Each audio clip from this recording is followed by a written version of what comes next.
Welcome back to Session 15 of GED Geometry Review.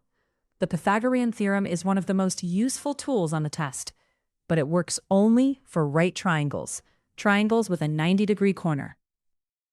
The theorem says a squared plus b squared equals c squared. The two legs are a and b.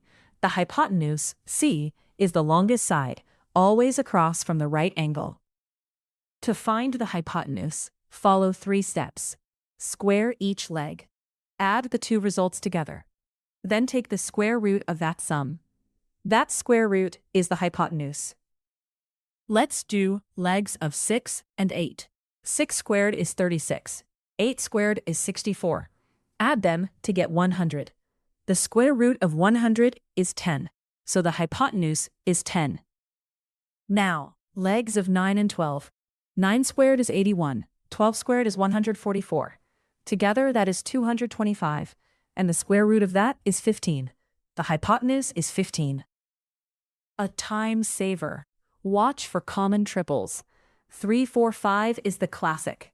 6, 8, 10, and 9, 12, 15 are just that triple scaled up.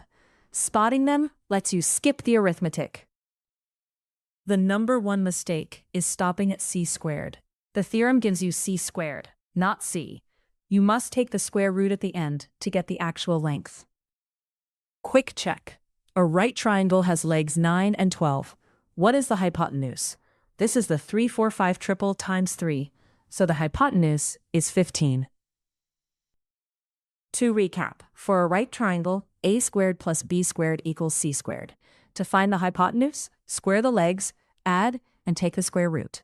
And remember your favorite triples. Excellent work. Practice a few right triangles on your own. And I'll see you in the next session.